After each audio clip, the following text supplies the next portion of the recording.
Olá, meu nome é Marielle e eu vou falar um pouco sobre a conduta de urgência e emergência nas intoxicações em pequenos animais.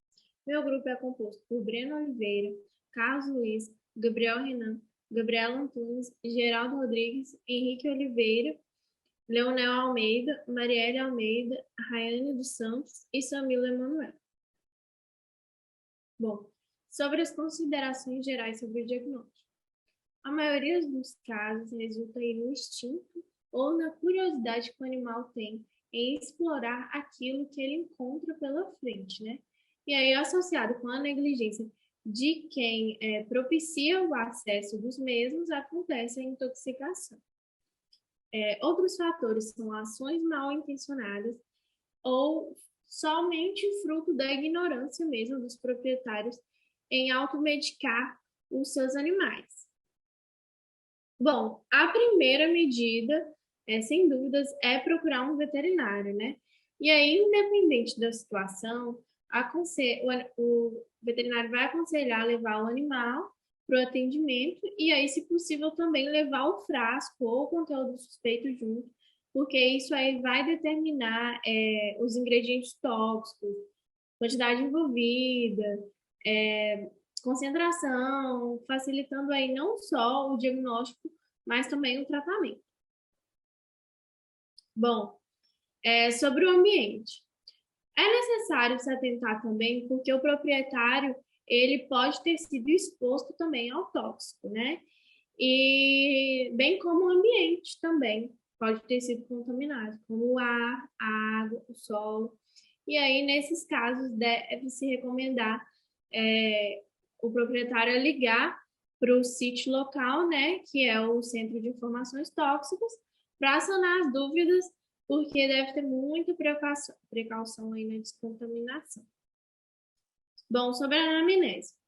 A anamnese é muito importante porque cada substância ela vai ter uma característica subjetiva e isso vai ajudar a identificar o agente tóxico e definir a conduta, né? Já no caso de drogas ilícitas, muitos proprietários vão ter um sentimento de culpa, né? Isso, ou um medo mesmo de uma reação exagerada do médico veterinário ou de repercussão legal, enfim. E aí ele vai inventar histórias falsas e o médico veterinário ele deve reconhecer esses fatores e avaliar aí o que pode ser verdadeiro para fazer o histórico médico.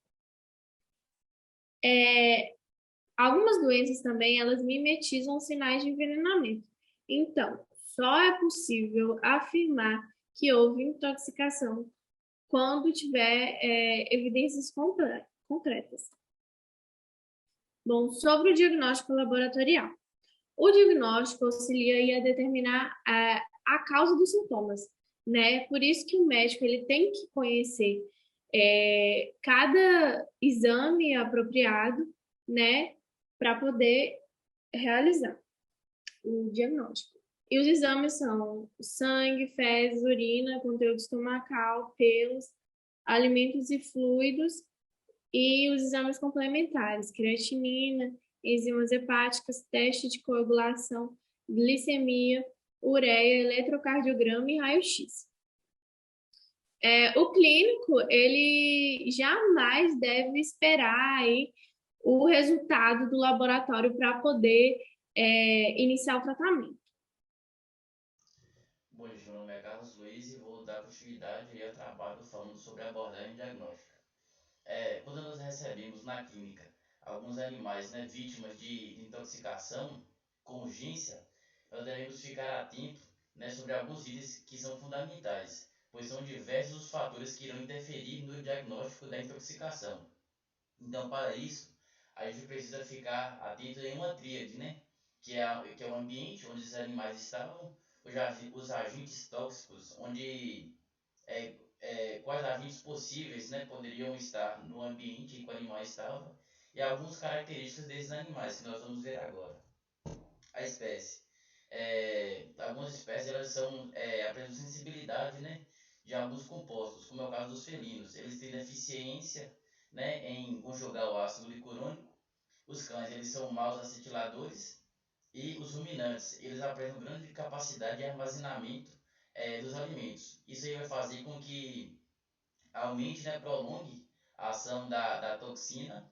E como no rumen tem grande ação, né, de micro-organismos, pode fazer com que aumente ou diminua a biotransformação da toxina. As raças. Algumas raças são mais sensíveis a certas substâncias e medicamentos, como é o caso do Terrier, né? Um cão que ele acumula cognos e apatócitos. Então essa raça desse animal aí, ele tem facilidade de acumular esse metal aí no fígado.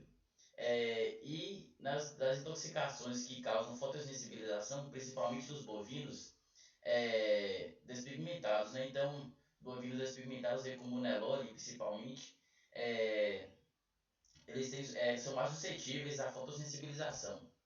A idade desses animais, os jovens, apresentam um metabolismo imaturo. Eles vão ter uma certa deficiência de excretar esses metabólitos para fora do seu corpo, além de estar aí com seu sistema imune pouco desenvolvido. Os idosos, né, vão estar aí com a reação metabólica prejudicada. O sexo desses animais, no macho principalmente, se for um macho inteiro, ele vai ter grande capacidade de biotransformação, né? Também além de ser mais suscetível, pois eles são mais territorialistas, eles exploram mais o ambiente. As fêmeas gestantes, elas têm uma biotransformação exagerada, né, de certos produtos. Nas lactantes, elas aumentam a excreção de intoxicantes por lipossolúveis e a condição corporal, né, e principalmente os animais obesos e caquéticos. Esses animais eles apresentam baixa quantidade de proteína plasmática. Bom dia a todos, meu nome é Breno e eu vou estar falando um pouquinho sobre o ambiente, né? E como isso pode influenciar em algumas determinadas intoxicações. Bom, características ambientais. O primeiro ponto aí é onde o animal costuma ficar. Quando você tem um controle de um local específico onde o seu animal passa mais tempo, você sabe onde ele come, o que contém naquela área ali que ele fica, te restringe, né, a um diagnóstico mais preciso, já que você sabe o que contém naquela região, o que pode ter gerado essa intoxicação. Quanto a isso também, você precisa saber os hábitos do seu animal, né? Se é um animal mais elétrico, um animal mais enérgico. Você saber os hábitos normais do seu animal, você vai saber quando ele estiver diferente, quando ele tiver, tiver apático ou alguma coisa, quando tiver qualquer alteração comportamental, você vai conseguir perceber rapidamente. Uma das características que influenciei também é a presença de crianças. Às vezes, na inocência, uma criança não consegue saber o que faz bem ou mal para determinados animais e acaba ali dando alguma coisa que gera intoxicações. Visitas recentes, né? Entra no mesmo ponto aí de presença de crianças na área, que às vezes por inocência deu alguma coisa ali para aquele animal, que pode gerar alguma intoxicação sem saber. Outro ponto é a desavença entre vizinhos, aí já entra, né, a maldade mesmo. A pessoa tenta intoxicar aquele animal por ruindade, só por mau gosto mesmo. E falar um pouquinho agora sobre o agente tóxico, né? Que seria o agente causador de uma determinada intoxicação. Ela pode estar contido, ele pode estar contido na alimentação. Às vezes o animal comeu alguma coisa tóxica para ele ali, uma planta ou qualquer substância que gere intoxicação. A água, que é um outro meio que pode conter algumas coisas tóxicas aí, né? Desde o recipiente onde ela fica guardada até os bebedouros. Por isso a importância de manter as coisas sempre limpas, sempre bem cuidadas. O número de animais no ambiente, você tendo controle ali de quais animais estão ali naquela determinada área, quantos são, você vai facilitar o seu diagnóstico, né? Já que dependendo dos animais que estiver ali, você pode analisar os expostos aos afetados, Você controla ali naquele ambiente, todos os animais ali foram expostos, quais foram afetados, se todos foram afetados, se foi um ou outro. Consegue restringir aí para chegar a um diagnóstico mais rápido. Risco de medicamento, né? No caso aí é por uso incorreto, seja por uso sem indicação do médico veterinário, ou às vezes você usou o tratamento era para poucos dias, você usou alguns dias a mais, aplicou de forma incorreta, usou de forma incorreta, podem intoxicar o animal também. E essas intoxicações aí variar de acordo com o tipo de exposição, né? O tempo em que o animal ficou ali exposto a elas. E de acordo com isso, nós vamos ter aí a severidade e duração de cada um deles. Lembrando que, dependendo do tipo de exposição e do tempo, né? Vão variar aí os sintomas, e quanto mais rápido você perceber, mais rápido você conseguir determinar o tipo de exposição, o tempo que esse animal ficou exposto àquilo, melhor vai ser o seu prognóstico, né? E mais rápido vai ser o seu tratamento. Obrigado. Bom, eu irei falar sobre a abordagem clínica do paciente intoxicado. De antemão, o cuidado ao paciente intoxicado tem como metas prevenir futuras exposições. Dessa forma, cabe ao tutor retirar as plantas ou a planta que proporcionou a intoxicação ao animal, entrar com o tratamento o quanto mais rápido para diminuir a absorção e apressar na eliminação do toxicante, fornecer o tratamento suporte. Na maioria das vezes, o tratamento ele é sintomático ou de suporte. Utilizar um antídoto quando possível. Utiliza-se, neste caso, né, o soro. E uma regra principal dentro da toxicologia é que sempre deve procurar tratar o paciente e jamais o toxicante. Tratamento e abordagem de um paciente que tenha suas funções vitais prejudicadas. De início, é preciso analisar se não há obstrução da passagem de ar, pois inúmeros toxicantes, né, eles causam acúmulo de fluidos ou secreção que pode ocluir as vias aéreas e, consequentemente, provocar a hipóxia e a morte. É importante também inspecionar a laringe, procurando sinais de inchaço ou inflamação, avaliar a respiração do animal, a frequência e a qualidade, fazer a auscultação e examinar as mucosas. Isso vai auxiliar no exame clínico da respiração e avaliar, né, a capacidade neurológica do animal, né, avaliar como um todo, avaliar sinais de alerta, delírio ou coma. Sendo assim, para prevenir a absorção e melhorar a eliminação do toxicante, é necessário, né, monitorar o paciente de forma intensa com os devidos cuidados, que darão ao mesmo o tempo necessário para se recuperar. Olá, eu irei falar agora um pouco sobre técnicas de descontaminação. Não existe uma única maneira para descontaminar um animal, né, que é exposto a uma toxina ou uma substância que é potencialmente tóxica. Cada incidente ele deve ser tratado de acordo com as circunstâncias de exposição, a natureza da substância e as condições do paciente. São esses pontos que vão determinar a melhor estratégia de descontaminação. Vou falar agora um pouco sobre a descontaminação térmica. Banhar, ele é um método usado, né, para descontaminar a pele da maioria dos pacientes contaminados com substâncias tóxicas. Entretanto, isso deve ser feito somente quando o animal ele estiver estável, uma vez que esse tipo de procedimento ele pode complicar, né, colapsos cardiovasculares, convulsões. Medidas de proteção, elas devem ser respeitadas de modo a evitar que o veterinário seja exposto ao toxicante durante o processo de descontaminação, como a utilização de EPI.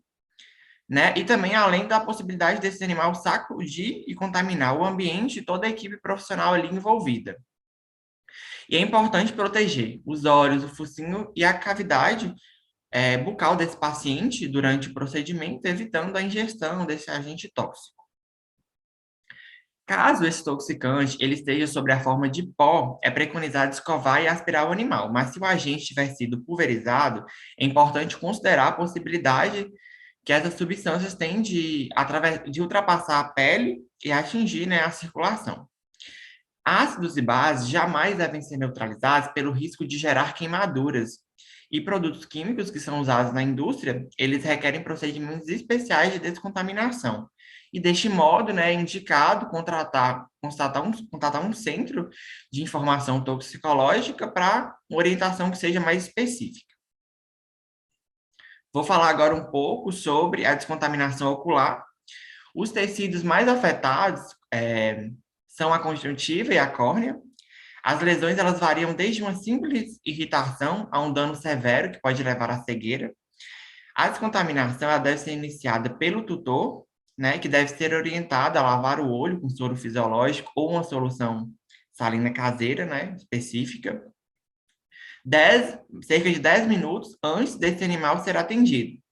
E a lavagem ela deve ser sempre feita no sentido médio-lateral, com a cabeça lateralizada, para evitar o comprometimento de outro olho, né? Já na clínica, o profissional deve continuar a irrigar o olho com a solução aquecida, a temperatura corpórea, de modo a enxaguar completamente toda a estrutura, né, por no mínimo de 20 a 30 minutos, e pode-se fazer o uso, né, de anestésicos oftálmicos para tornar o procedimento mais confortável para o paciente, né? Os olhos também devem ser monitorados em caso de dor, lacrimejamento, vermelhidão. E após isso, é indicado o coralo para examinar os possíveis danos que esse problema causou, para que seja realizado um tratamento apropriado. Em relação às substâncias inaladas, nestes casos, os agentes tóxicos estão na forma de gás ou vapor, por isso o paciente deve ser afastado da fonte toxicante. É aconselhável proteger as vias aéreas da substância nociva, administrar oxigênio e, se necessário, entubar e ventilar esse animal. A administração de corticoides, ela não é aconselhável, né? Ela não é recomendada, porque não há nenhuma comprovação científica na prevenção ou no tratamento de uma pneumonia, por exemplo. E também foram observadas evidências de que a administração de corticoides promove a colonização bacteriana desses pulmões. Antibióticos profiláticos devem ser evitados, já que na maioria das vezes é uma pneumonia asséptica, né? E pode ser indicado somente em caso de pacientes extremamente debilitados com uma pneumonia que seja severa. Bom, continuando sobre as técnicas de descontaminação, a gente tem a descontaminação ingerida. Existem várias formas de se lidar com ingestão, né, de toxinas ou substâncias nocivas, visto que esse tipo de via é a forma mais comum para intoxicação. Entre essas formas da gente lidar, nós vamos estar citando algumas aqui. A primeira delas é a diluição. Essa diluição ela pode ser feita tanto na água quanto no leite, que são as formas mais comuns para diluir. Nessa diluição, né, nesses líquidos, a gente pode estar combinando eles com demulcentes, e o mais comum deles é a clara de ovo. Esse tipo de forma, né, que é a diluição, ela é indicada para quando se há ingestão de substâncias corrosivas, como é o caso de detergentes catiônicos, ácidos e bases fortes. A segunda forma que a gente tem é a descontaminação gastrointestinal. Essa descontaminação, ela tem como objetivo, né, prevenir ou eliminar a ação das toxinas ingeridas. Existem inúmeras técnicas que são empregadas e utilizadas para se descontaminar. Entre elas, eu coloquei aqui as mais importantes, as mais utilizadas, que eu vou estar explicando algumas um pouco mais para frente, como são a administração de adsorventes, catárticos, êmese, lavagem gástrica, diálise peritoneal, enemas, diurese, armadilhônica, entre outras técnicas também que existem. Bom, o adsorvente, né, que é um tipo de técnica lá na forma de descontaminação gastrointestinal. O principal adsorvente que a gente tem é o carvão ativado, que ele é o mais utilizado na medicina veterinária. Ele, pelo fato dele ser muito utilizado, né, ele é pouco atuante, ele é muito utilizado, mas é pouco atuante sobre algumas substâncias, como o álcool, ácidos e bases fortes, metais, minerais inorgânicos, sulfato ferroso, lítio, substâncias cáusticas e destiladas de petróleo. Ele também é contraindicado quando o animal ele tem suspeita de perfuração gástrica ou quando o animal ele tem apresentado quadros frequentes, né, recentes, de vômitos e náuseas. O seu uso ele deve ser feito até 48 horas após a intoxicação. Passar desse tempo, o carvão ativado ele perde os seus efeitos. A quarta forma são as múltiplas doses. As múltiplas doses incluem terapias utilizando o carvão ativado em várias doses, no caso, né? Pega-se o carvão ativado e utiliza ele várias vezes. Isso tende a melhorar a eliminação e redução da absorção das substâncias presentes em concentrações tóxicas. Especialmente quando essas substâncias elas fazem o ciclo enterohepático, têm meia-vida longa ou têm alto volume de distribuição no organismo. A segunda forma que a gente tem são os catárticos. Os catárticos, eles são uma forma de premix quando se misturados e usados juntos com o carvão ativado. Esses catárticos, eles, além de melhorar a palatabilidade dos animais, né, além de deixar um gosto bom para os animais se alimentarem, eles vão aumentar a digestibilidade, vão aumentar a frequência com que essa substância vai passar pelo trato gastrointestinal do animal. Ele deve ser evitado, né, ser utilizado quando há quadros de diarreia, desidratação e quando os pacientes são jovens ou estão debilitados, justamente porque ele acelera a digestibilidade do animal. O seu uso ele não tem muito mérito na medicina veterinária, por isso ele deve ser descartado, já que ele não é muito usado. Bom, a sexta forma que eu trouxe aqui é a êmese. A êmese nada mais é do que o vômito. A êmese, ela vai esvaziar o estômago do animal em até 60% da sua capacidade. Ela deve ser feita entre 2 a 3 horas após a ingestão do toxicante e é aconselhável apenas para pequenos animais. Em grandes animais, ela não é aconselhável porque não é muito utilizado, né? Em grandes animais, não tem como forçar o vômito neles. É proibido quando os animais eles têm histórico de convulsão, os animais têm doença cardiovascular ou se já tiverem vomitados. Por quê? Porque você forçar mais ainda o vômito no animal vai causar risco de aspiração, no caso de convulsões, né, em animais. E se o animal já tiver vomitado, vai causar queimadura do esôfago. A forçação do vômito, né? O vômito, muitas vezes, pode queimar o esôfago do animal. Bom, a sétima forma que a gente tem é o xarope de Ipeca. O xarope de Ipeca, ele foi muito utilizado nos tempos passados. Só que hoje ele não é muito aconselhável, ele não é muito utilizado. Mas em casos extremos, né, que a gente não tem o que fazer, a gente utiliza ele. Ele é derivado de raízes e rizomas da planta chamada Cephalis acuminata, que é essa planta que vocês estão vendo aqui do lado da tela. Esse xarope ele deve ser usado imediatamente, ele era usado, né, imediatamente após a intoxicação, porque sua eficácia também ela vai diminuir com o tempo.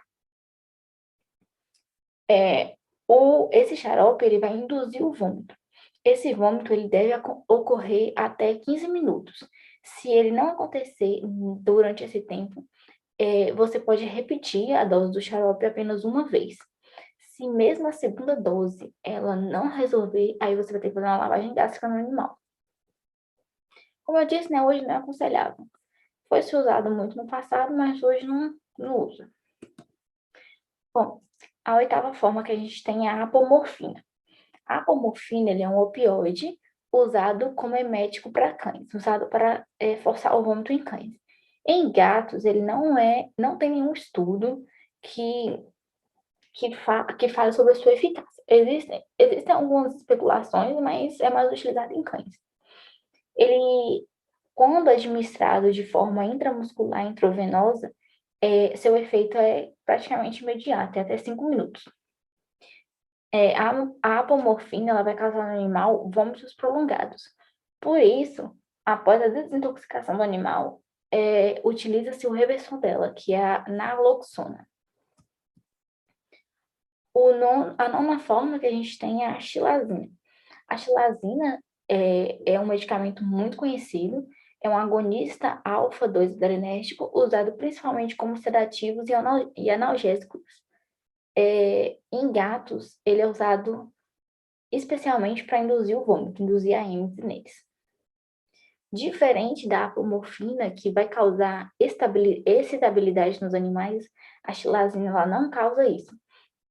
Só que ela é desaconselhável em pacientes com insuficiência renal e insuficiência hepática.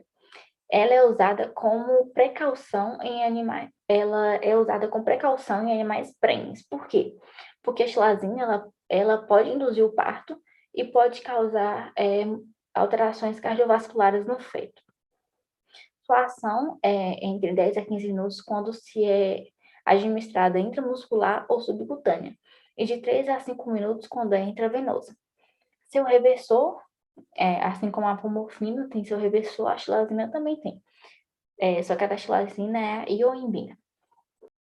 Dando continuidade à parte de substâncias ingeridas, vou falar de peróxido de hidrogênio, popularmente conhecido como água oxigenada. É usado aí para induzir a emese em cães e gatos, na concentração de 3%, sua via de administração é oral. Após ser administrada a dose em questão de mais ou menos de 10 minutos, vai induzir o animal a vomitar. Se esse vômito dentro desse tempo não ocorrer, pode fazer a repetição da dose. É um remédio ideal por ser de fácil acesso, de baixo preço e também de fácil administração. E também ele tem a capacidade de romper ali com todos os agentes tóxicos que estão ali no trato gastrointestinal. Água salgada, sal e detergente de louça. O vômito é ocasionado aí pelo uso da água salgada, e isso ocorre pela irritação da faringe. Nenhuma dessas substâncias vão produzir emese confiável. Também pode causar, em quantidades suficientes aí de sal, podem causar hipernatremia e sinais neurológicos.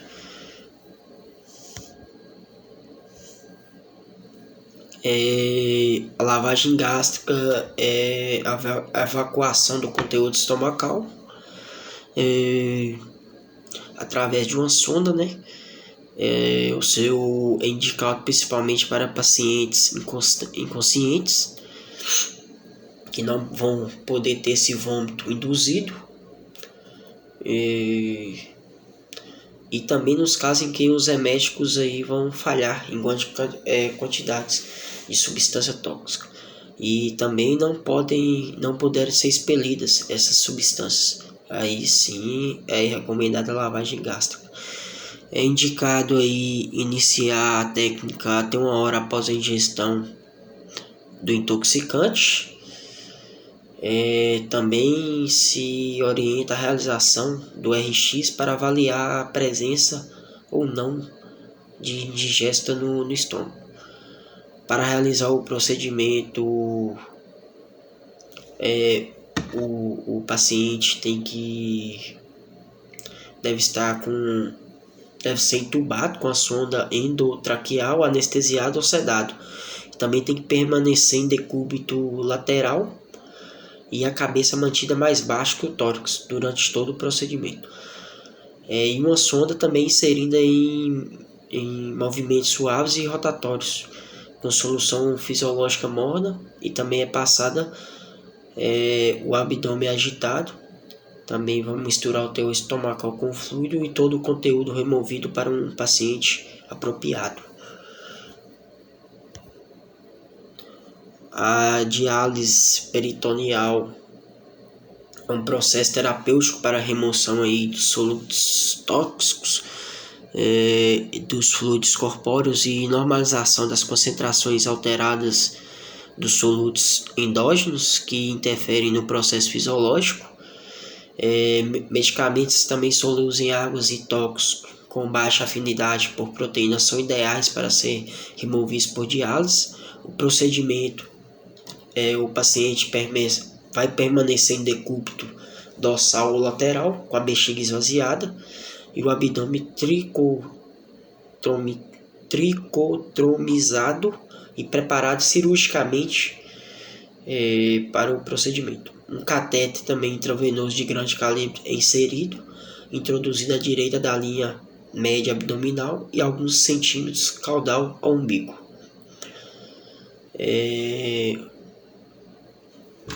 O dialisado deve permanecer até 45 minutos no abdômen, onde o líquido vai ser drenado e o volume recuperado é registrado. O processo é repetido a cada hora ou estendido a cada 3 ou 4 horas à medida que o paciente melhora, e podem ocorrer algumas complicações como desequilíbrios eletrolíticos, hipoproteinemia ou peritonite. Portanto, é orientada aí a fluidoterapia com colóide, a fluidoterapia com colóide e o envio para análise do fluido coletado. Além de cultura, deve-se fazer identificação e teste de sensibilidade antimicrobiana. E a diálise peritoneal tem uma contraindicação aí, que é em casos de trauma da parede abdominal. Não é indicado. No caso também de ascite, obesidade, um pós-cirúrgico recente, distensão abdominal, entre outros. Os enemas. Enemas vão auxiliar na eliminação de intoxicantes presentes no trato gastrointestinal inferior. Não é aconselhado usar kits comerciais prescritos para humanos, pois em pequenos animais eles tendem a causar desequilíbrios eletrolíticos, especialmente em felinos. O procedimento: o paciente deve estar sedado ou levemente anestesiado,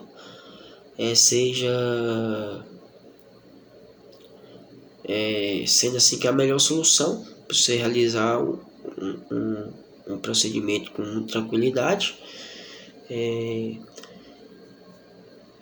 Aí é usar também água morna, embora seja possível o emprego do óleo mineral. O fluido também é infundido no reto do animal e removido até que o líquido retornado que vai sair esteja totalmente limpo. Tem um enema retrógrado alto, que é uma técnica aí usada a lavagem gástrica ou enterogástrica, junto com a infusão do líquido via retal. Esse processo, a lavagem gástrica padrão é seguir por um enema de água morna, deixando o tubo de lavagem gástrica no lugar. E essa técnica é usada em casos que haja o retardo do esvaziamento gástrico. O animal não consegue esvaziar. Vou falar agora de diurese. O intuito da diurese aí é aumentar a taxa de filtração glomerular, e eliminar também mais rapidamente os agentes tóxicos. Entretanto, o paciente deve estar hidratado e com função renal também íntegra. A eliminação urinária do agente tóxico pode ser aumentada pelo uso de diuréticos, como furosemida, tá aí, usado aí para cães e gatos, ou manitol, mas também através de fluidoterapia com solução salina ou cristalóide. Também é importante aí monitorar o paciente, pois o uso exclusivo de diuréticos pode levar à desidratação, desequilíbrios eletrolíticos, hipotensão, déficit de perfusão e alterações na osmolaridade plasmática. Contudo, em situações que fluidos são administrados exclusivamente de forma excessiva, poderá ocorrer hipervolemia. E ressalta que nem todas as drogas aí são apropriadas para ser eliminadas através dessa técnica de diurese. Falar agora sobre ionização. A ionização é um procedimento aí que consegue modificar o pH do trato digestivo de maneira que o agente tóxico permaneça na forma iônica e sua absorção seja dificultada. O sequestro iônico, a vantagem é que dessa técnica é que ácidos e bases fracas podem ser ionizadas através da manipulação do pH.